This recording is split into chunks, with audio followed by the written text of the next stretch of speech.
ಶಾಸ್ತ್ರಿಗಳೇ, ಮುಂದಿನ ಕೊನೆ 3 ರಾಶಿಗಳ ಫಲಾಫಲ ಇಡೀ ವಾರದ್ದು ಹೇಗಿದೆ ತಿಳಿಸ್ಕೊಡಿ ಶಾಸ್ತ್ರಿಗಳೇ. ಮಕರದಿಂದ ನೋಡೋಣ. ಮಕರ ರಾಶಿಯವರಿಗೆ ಹೇಗಿದೆಯಪ್ಪ ಈ ವಾರದ ಆದಿಯಲ್ಲಿ ಅಂದರೆ, ವೃತ್ತಿಯಲ್ಲಿ ಅಸಮಾಧಾನಗಳು, ವಿದೇಶ ಲಾಭ, ಹಿರಿಯರ ಜೊತೆಗೆ ಸಹಕಾರ, ಸಹೋದರರಲ್ಲಿ ಮನಸ್ತಾಪಗಳು, ಸೇವಕರಿಂದ ತೊಂದರೆಗಳು ಉಂಟಾಗುವ ಸಾಧ್ಯತೆ ಇದನ್ನು ಸೂಚಿಸ್ತಾ ಇದೆ. ಅದು ವೃತ್ತಿಯ ಅಧಿಪತಿ ನಿಮಗೆ ಕರ್ಮಾಧಿಪತಿ ಶುಕ್ರ. ಹೀಗಾಗಿ ಅವನು ಬಲಹೀನನಾಗಿದ್ದಾಗ ಈ ಕಾರ್ಯಗಳಲ್ಲಿ ಸ್ವಲ್ಪ ತೊಡಕುಗಳು, ತೊಂದರೆಗಳು ಉಂಟಾಗುವ ಸಾಧ್ಯತೆ ಸೂಚಿಸುತ್ತೆ. ಆದರೆ ವಿದೇಶ ವಹಿವಾಟು ಇತ್ಯಾದಿ ಇದ್ದರೆ ಅದರಿಂದ ಅನುಕೂಲ ಇದೆ. ಹಿರಿಯರಿಂದ, ಸೀನಿಯರ್ಸಿಂದ ಸಹಕಾರಗಳು ಸಿಗ್ತಕ್ಕಂತಹ ಸಾಧ್ಯತೆ ಇದೆ.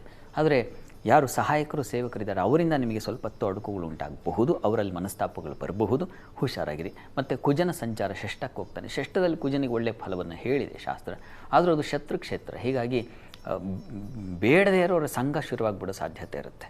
ಹೀಗಾಗಿ ಹುಷಾರು. ಮತ್ತು ತಂದೆ ಬಂಧುಗಳ ಜೊತೆಗೆ ಸ್ವಲ್ಪ ಕ್ಲಾಶಸ್ ಇರುವ ಸಾಧ್ಯತೆ ಇರುತ್ತೆ, ಹುಷಾರು. ಇನ್ನು ವಾರಾಂತ್ಯ ಗಮನಿಸೋಣ. ವಾರಾಂತ್ಯದಲ್ಲಿ ಮಕರ ರಾಶಿಯವರಿಗೆ ನೋಡಿ, ವೃತ್ತಿಯಲ್ಲಿ ಸಮಸ್ಯೆಗಳು ಅದಿದೆ ಸಹಜ. ಗೌರವಕ್ಕೆ ಧಕ್ಕೆ ಬರಬಹುದು, ಮಕ್ಕಳಿಂದ ಸಮಾಧಾನ ಸಿಗುತ್ತೆ, ಉನ್ನತ ಶಿಕ್ಷಣದ ಸ್ವಲ್ಪ ಅನುಕೂಲ, ಚಂದ್ರನಿಂದಾಗಿ ಸ್ವಲ್ಪ ಮಟ್ಟಿಗಿನ ಶುಭ ಫಲ ಕಾಣ್ತೀರಾ. ಒಳ್ಳೆಯ ಆಲೋಚನೆಗಳು, ಧ್ಯಾನ, ತಪಸ್ಸು, ದೇವರ ದರ್ಶನ, ಈ ರೀತಿಯಲ್ಲಿ ಒಂದು ಮನಸ್ಸು ಸ್ವಲ್ಪ ಆಚೆಗೆ ಇದೆಲ್ಲ ಬೇಡಪ್ಪ ಇದ್ದಿದ್ದೇ ಅನ್ನೋದು ಒಂದು ಬಂದು ಮನಸ್ಸಿಗೆ ಸ್ವಲ್ಪ ಆ ಕಡೆಗೆ ಹೋಗೋಣ, ಒಂದು ಸ್ವಲ್ಪ ಶಾಂತವಾಗಿರೋಣ ಅನ್ನೋ ಒಂದು ಭಾವನೆ ಬರುತ್ತೆ. ಮುಖ್ಯವಾಗಿ ಅಷ್ಟಮದಲ್ಲಿ ಮಾಂದ್ಯ ಸಂಚರಿಸುತ್ತೆ ಕೊನೆಯ ವಾರದ ಶುಕ್ರವಾರ ಶನಿವಾರದ ಮಟ್ಟಿಗೆ. ಹೀಗಾಗಿ ವಸ್ತು ನಷ್ಟ ಆಗಬಹುದು, ಅಥವಾ ಇನ್ಯಾವುದೋ ಒಂದು ಅಪಮಾನ, ಬೇಡದೇ ಇರೋ ಜಾಗದಲ್ಲಿ ಬೇಡದೇವರ ಸಂಪರ್ಕ, ಈ ಥರದ್ದೆಲ್ಲ ಶುರುವಾಗ್ಬಿಡೋ ಸಾಧ್ಯತೆ ಇರುತ್ತೆ, ಸ್ವಲ್ಪ ಹುಷಾರು. ಮತ್ತು ಕರ್ಮಾಧಿಪತಿ ವೀಕ್ ಆಗಿರೋದ್ರಿಂದ ಹುಷಾರಾಗಿರಿ. ವೃತ್ತಿ ವಿಚಾರದಲ್ಲಿ ಸ್ವಲ್ಪ ಜಾಗ್ರತೆ ವಹಿಸಿ. ಕೆಲಸ ಮಾಡುವ ಸಂದರ್ಭದಲ್ಲಿ ಏನು ಕೆಲಸ ಕೊಟ್ಟಿರೋದು, ಎಷ್ಟು, ಏನು ಮಾಡಬೇಕಾಗಿದೆ, ಇದನ್ನು ಚೆನ್ನಾಗಿ ಆಲೋಚಿಸಿ ಕೆಲಸ ಮಾಡೋದು ಬಹಳ ಒಳ್ಳೆಯದು. ಒಂದು ತಿಂಗಳ ಮಟ್ಟಿಗೆ ಸ್ವಲ್ಪ ಜಾಗ್ರತೆ ಬೇಕಾಗುತ್ತೆ. ಪರಿಹಾರಕ್ಕೇನಪ್ಪ ಅಂತಂದರೆ, ಕೃಷ್ಣ ಸನ್ನಿಧಾನದಲ್ಲಿ ತುಳಸಿ ಸಮರ್ಪಣೆ ಮಾಡಿ, ಮಹಾಲಕ್ಷ್ಮಿ ಸನ್ನಿಧಾನಕ್ಕೆ ಹೋಗಿ ಬನ್ನಿ, ಮಹಾಲಕ್ಷ್ಮಿಗೆ ಮೊಸರು ಸಮರ್ಪಣೆ ಮಾಡಿ. ಇದರ ಜೊತೆಗೆ ಅದು ವೃತ್ತಿಯಲ್ಲೂ ಬ್ಯಾಲೆನ್ಸ್ ಮಾಡಿಕೊಡುತ್ತೆ, ಮತ್ತು ಈ ಅಪಮಾನ ಇತ್ಯಾದಿ, ನಷ್ಟ ಇತ್ಯಾದಿ ಅದು ಕೃಷ್ಣನಿಂದಾಗಿ ಆ ತೊಂದರೆಗಳು ದೂರ ಆಗುತ್ತೆ. ಇದನ್ನು ಮಾಡಬಹುದು.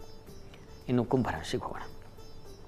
ಕುಂಭರಾಶಿಯವರಿಗೆ ವಾರದ ಆದಿಯಲ್ಲಿ ವೃತ್ತಿಯಲ್ಲಿ ತೊಂದರೆ ತೊಡಕುಗಳಿದ್ದಾವೆ, ಕುಟುಂಬದಲ್ಲಿ ಘರ್ಷಣೆಗಳನ್ನು ಕಾಣ್ತೀರಾ, ಮನಸ್ತಾಪಗಳು ಬರುತ್ತೆ, ಬೌದ್ಧಿಕ ಕ್ಲೇಶ, ಮನಸ್ತಾಪಗಳು, ಸಮಾಧಾನ ಕ್ಷೀಣವಾಗುತ್ತೆ, ಸೌಖ್ಯತೆ ಹಾಳಾಗ್ತಕ್ಕಂಥ. ಯಾಕೆಂದರೆ ನಿಮಗೆ ಸೌಖ್ಯಾಧಿಪತಿ ಶುಕ್ರ ಮತ್ತು ಅದೃಷ್ಟದ ಅಧಿಪತಿ ಶುಕ್ರ, ಅವನು ಬಲಹೀನನಾಗಿದ್ದಾಗ ಏನಾಗುತ್ತೆ, ಅದೃಷ್ಟ ಕೈ ತಪ್ಪಿಬಿಡುತ್ತೆ. ಇನ್ನೇನು ಬರಬೇಕಾಗಿತ್ತು ಆ ಫಲ ಕೈ ತಪ್ಪಿ ಜಾರತಕ್ಕಂಥದ್ದು, ಸುಖ ಸಮಾಧಾನ ಕಳೆದು ಹೋಗ್ತಕ್ಕಂಥದ್ದು, ಈ ಸಾಧ್ಯತೆಗಳನ್ನು ಹೆಚ್ಚಾಗಿ ಅನುಭವಕ್ಕೆ ಬರುತ್ತೆ ಈಗ.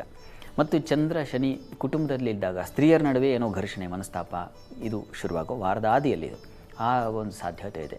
ಕುಜ ಬುದ್ಧಿಸ್ಥಾನಕ್ಕೆ ಹೋಗ್ತಾನೆ, ಹೀಗಾಗಿ ಕೋಪ, ಇದಕ್ಕಿದ ಹಾಗೆ ಏನೋ ಸಿಟ್ಟು ಬಂದುಬಿಡುತ್ತೆ. ಆಲೋಚನೆ, ಯಾವ ನಿರ್ಣಯ ತಗೋಬೇಕು ಆ ನಿರ್ಣಯಗಳು ನಿಮಗೆ ಪ್ರಮಾದ ತರಬಹುದು, ಹುಷಾರಾಗಿರಿ. ಗುರು ಹಿರಿಯರ ಸಲಹೆ ತಗೊಳ್ಳೋದು ಬಹಳ ಒಳ್ಳೆಯದು. ವೃತ್ತಿಯಲ್ಲಿ ಮಾಂದ್ಯ ಸಂಚರಿಸೋ ಕಾರಣದಿಂದಾಗಿ ಬಹಳ ಎಚ್ಚರಿಕೆಯಿಂದ ಕೆಲಸ ಮಾಡಿ. ಇನ್ನು ವಾರದ ಅಂತ್ಯ ಗಮನಿಸೋಣ. ವಾರಾಂತ್ಯದಲ್ಲಿ ಕುಂಭರಾಶಿಯವರಿಗೆ ದಾಂಪತ್ಯದಲ್ಲಿ ಮನಸ್ತಾಪ ಬರತಕ್ಕಂಥದ್ದು, ವೃತ್ತಿಯಲ್ಲಿ ಸಹಕಾರ ಬಲ, ಸ್ವಲ್ಪ ಮಟ್ಟಿಗಿನ ಅನುಕೂಲ ಕಾಣ್ತೀರಾ.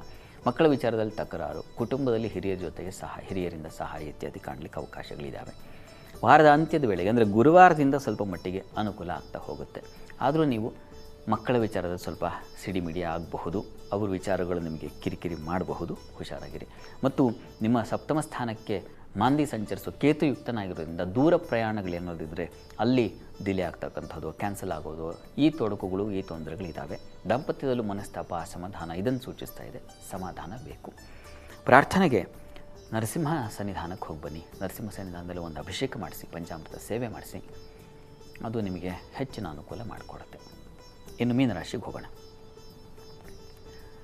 ಮೀನರಾಶಿಯವರ ವಾರದ ಆದಿಯಲ್ಲಿ ವೃತ್ತಿಯಲ್ಲಿ ವಿಶೇಷ ಅನುಕೂಲ, ಮಾನಸಿಕ ವ್ಯಥೆ, ಚಿಂತೆ ಇರುತ್ತದೆ.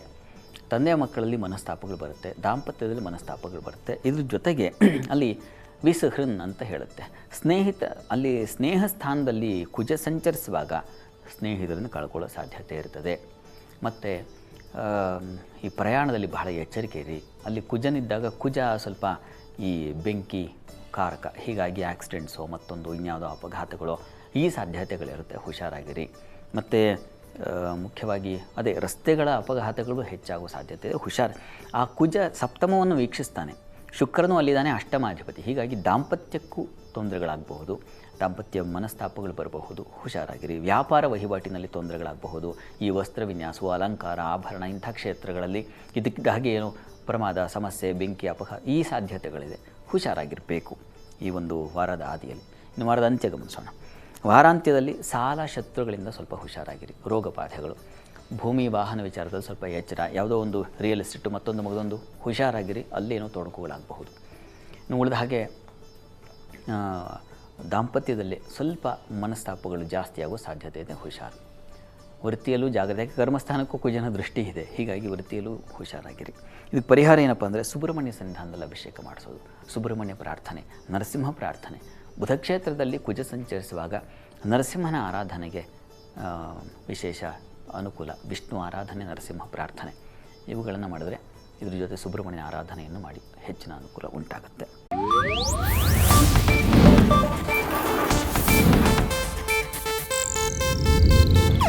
ಇದು ಏಷ್ಯಾನೆಟ್ ನ್ಯೂಸ್ ನೆಟ್ವರ್ಕ್ ಪ್ರಸ್ತುತಿ.